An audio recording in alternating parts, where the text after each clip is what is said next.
welcome to another episode of Clinomic Show bareng gue Dinia, founder dari Clinomic.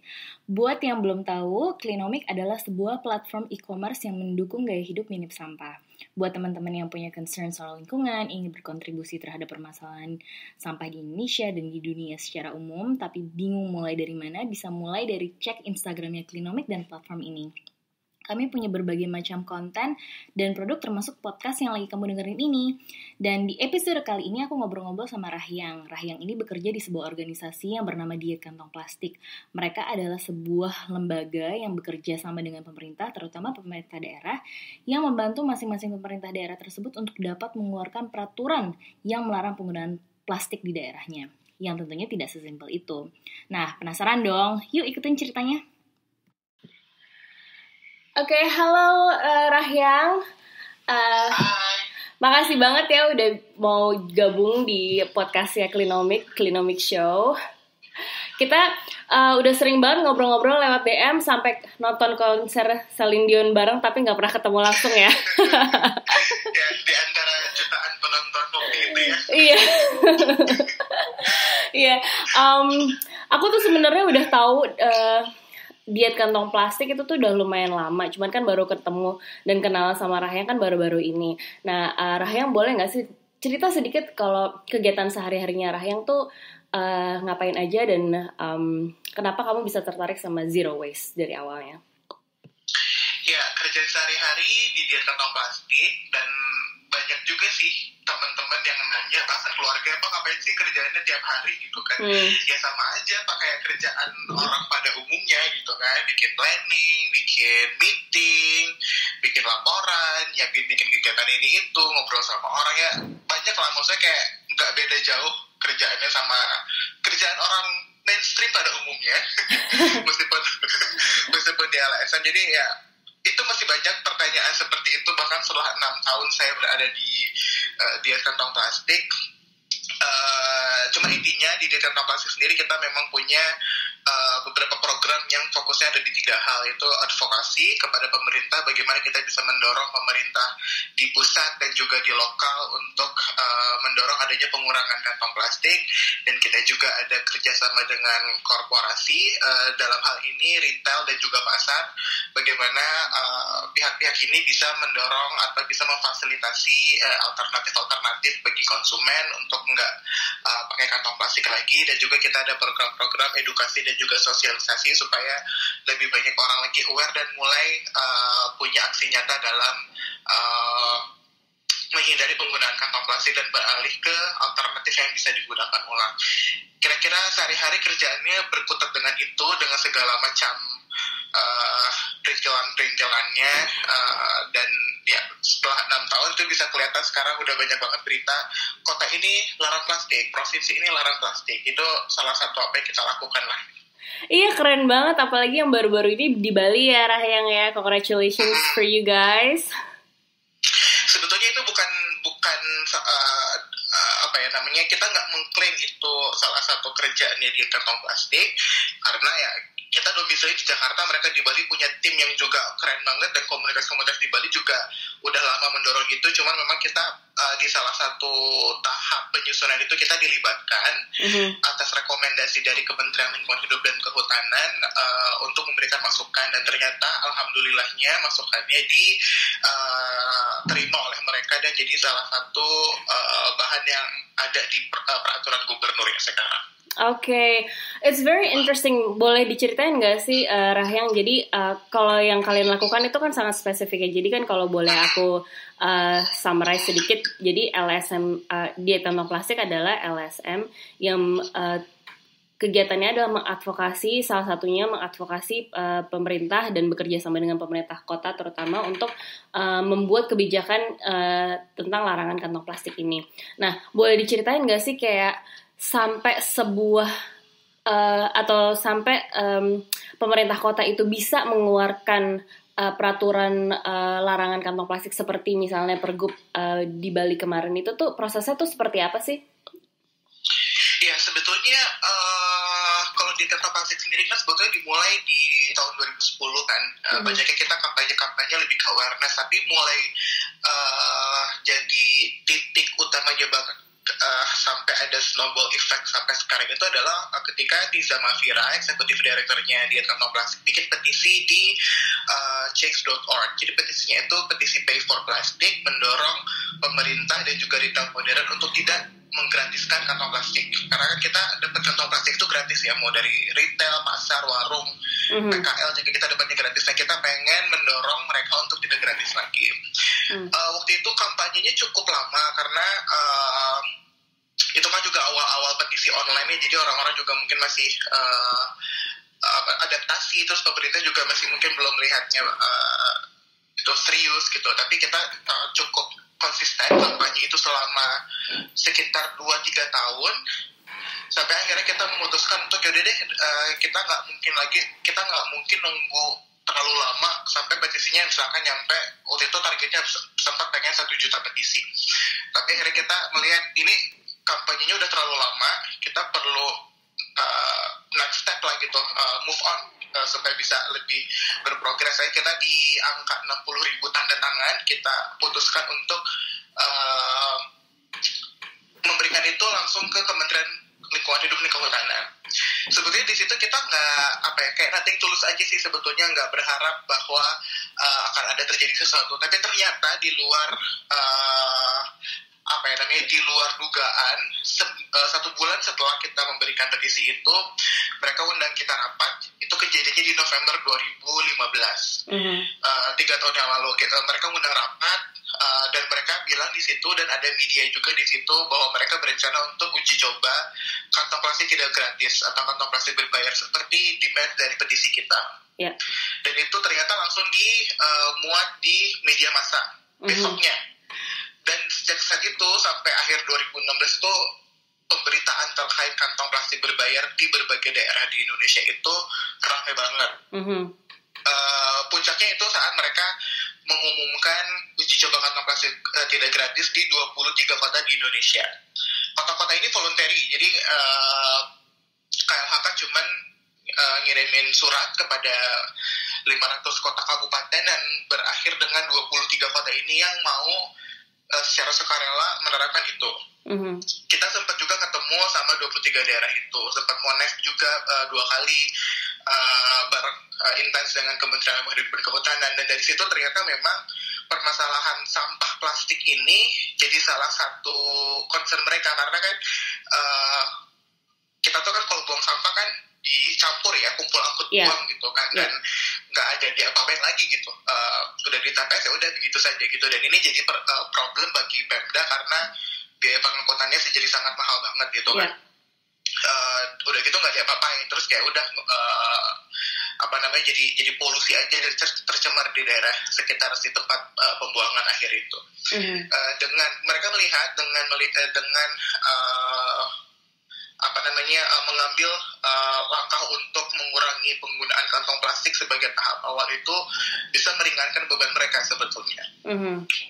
Jadi kan paling nggak mereka bisa mereduksi, karena kan sebetulnya kalau sampah tercampur itu kan masalahnya ada di si sampah anorganik kan, sehingga karena si sampah organiknya nggak bisa terurai, mereka jadi ketutup, nggak ada udara dan lain-lain.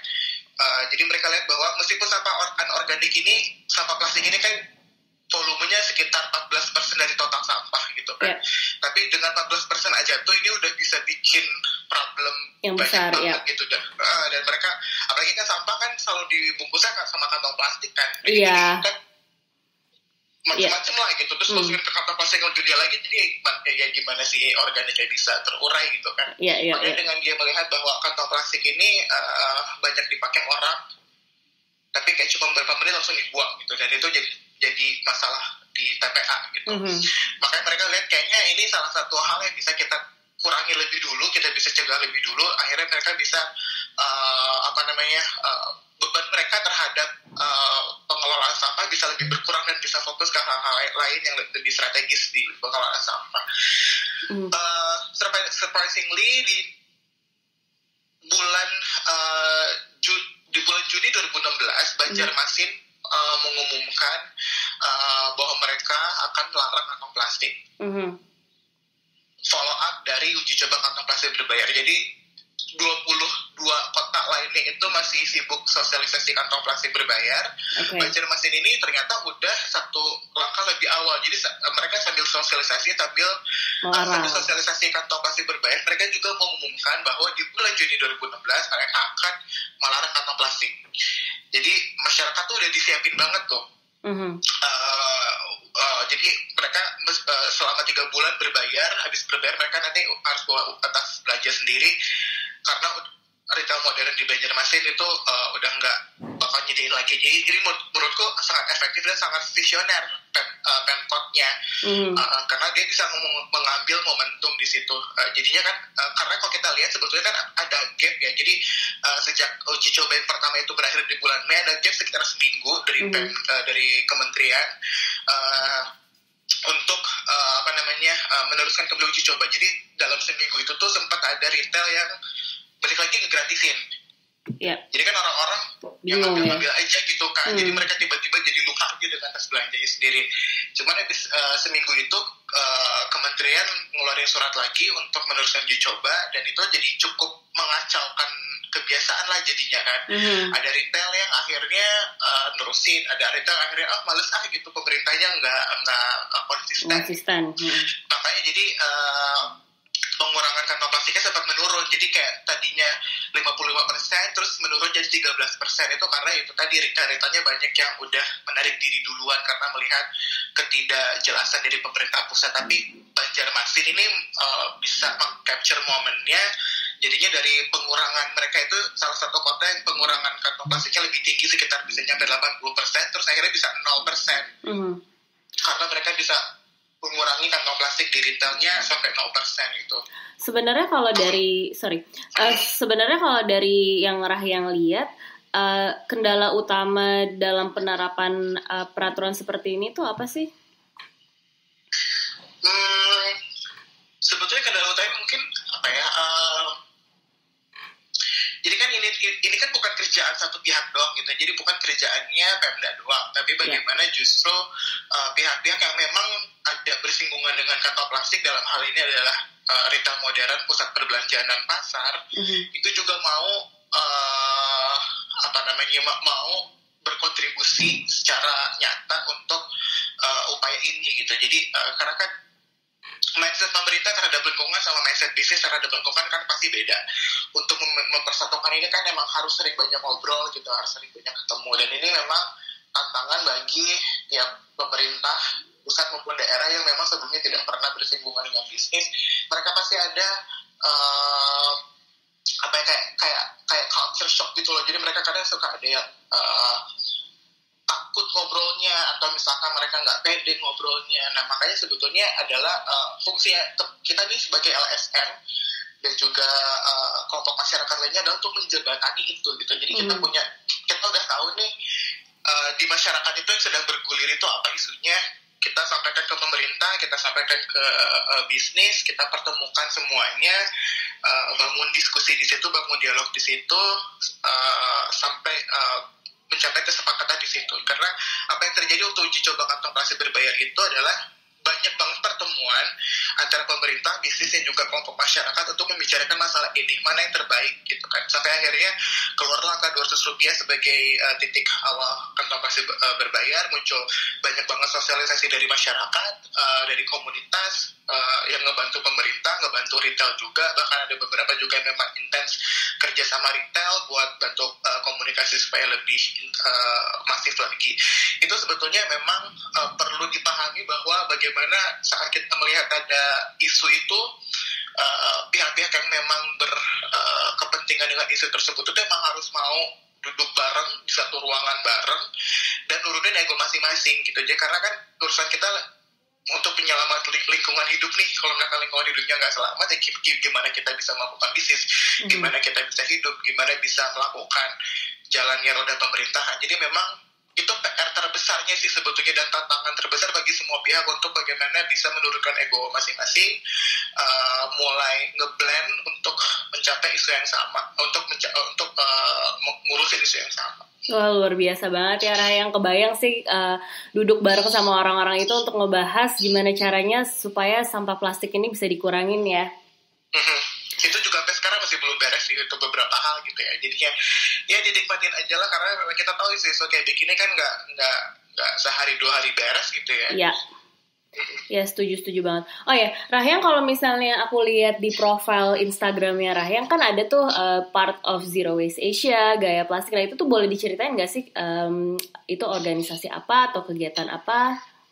Ya, jadi di Kantong Plastik ini sejak 2015 kita bergabung dengan beberapa jaringan internasional.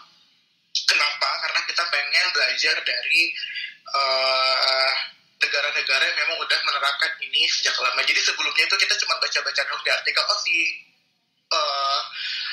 Bangladesh sudah melarang kantong plastik dari 2002. Terus negara mana lagi udah melarang plastik. Nah, kita tuh kan baca-baca doang, dengan ikut jaringan itu kita bisa ketemu sama mereka gitu loh. Dan beneran ketemu, jadi beneran ngobrol langsung, dengerin ceritanya kayak gimana, lihat flyer-flyernya, infografiknya. Terus itu jadi pengalaman sendiri karena kita akhirnya terus belajar, dan bahwa apa yang kita kerjakan di sini mungkin masih, karena saya masih merasa bahwa apa yang dikerjakan oleh Dias Kantong Plastik ini masih belum apa-apa yang dibanding dengan mereka. Jadi contohnya di Bangladesh, ini teman saya dari Gaya Asia Pasifik. Jadi Gaya Asia Pasifik ini adalah salah satu jaringan yang mempertemukan LSM di berbagai dunia sebetulnya untuk membicarakan masalah zero waste. Kampanye terbesarnya adalah untuk menolak insinerator sebetulnya, karena insinerator bukan salah satu solusi yang terbaik untuk pengelolaan sampah, tapi bagaimana penerapan zero waste ini secara komprehensif adalah kuncinya gitu. Jadi bagaimana bisa mencegah dari awal, reduksi dari awal, bisa mendaur ulang dengan baik, dan bisa mempergunakan barang-barang dengan lebih efektif. Nah, kita ketemu di situ, dan di Bangladesh ini ternyata dia 10 tahun berjuang untuk pelarangan kantong plastik di Bangladesh. Wow. Berarti dari tahun 92 dia mulai, dan baru berhasil di 2002. 92 itu saya masih umur berapa ya? Masih balita. Sementara dia udah berjuang ya.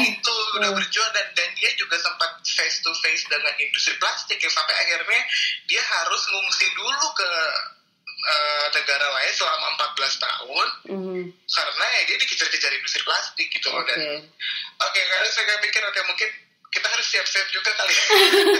Jangan sampai dong.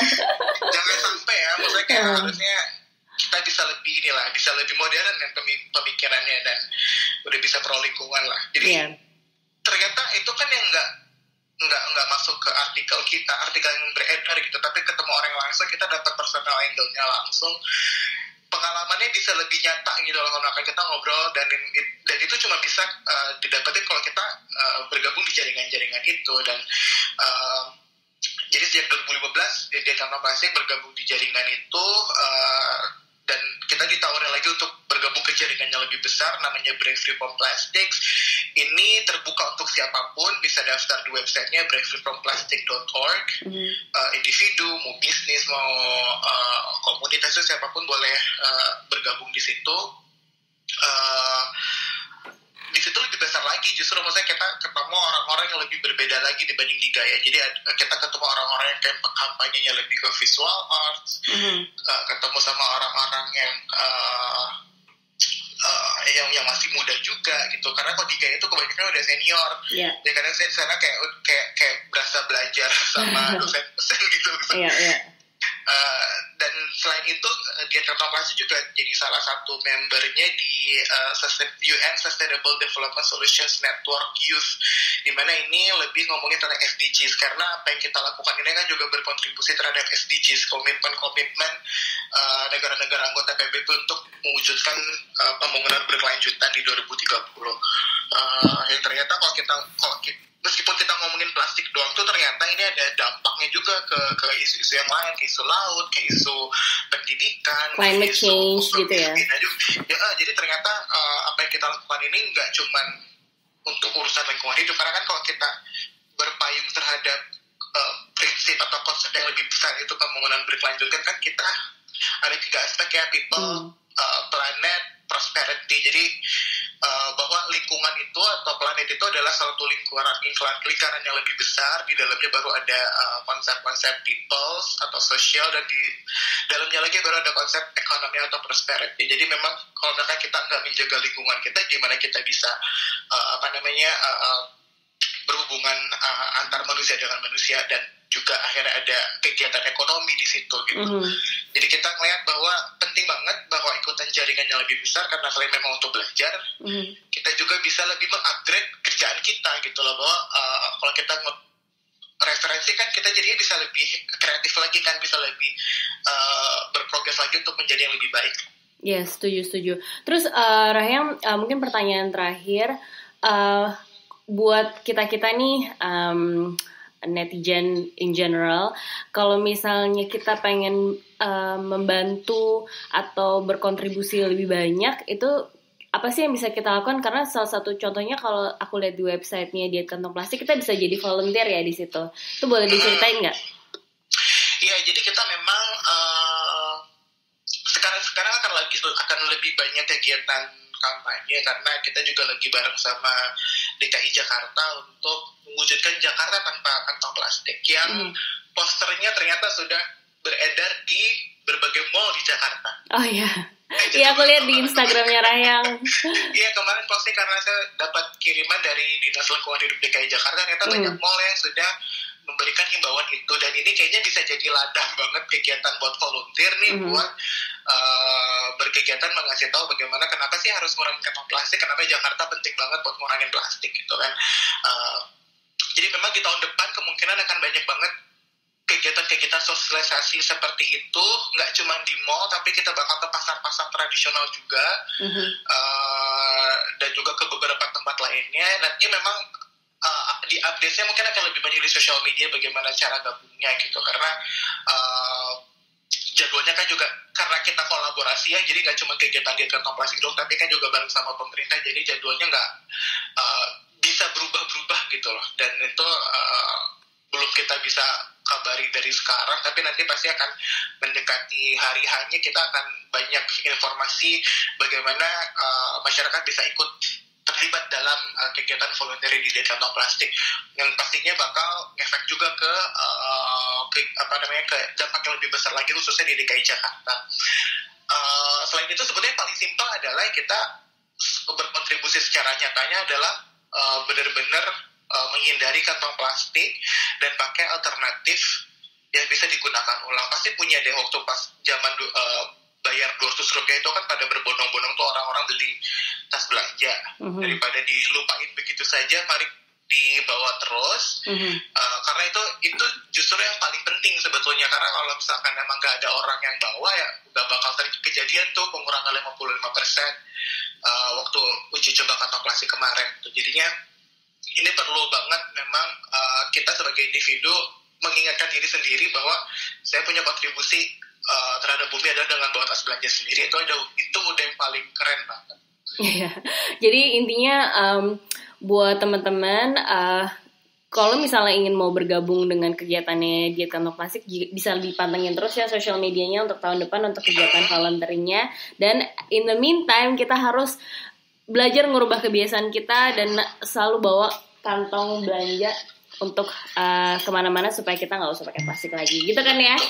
Ya, kalau belum punya kantong belanja bisa beli di Klinomik ya. Siap.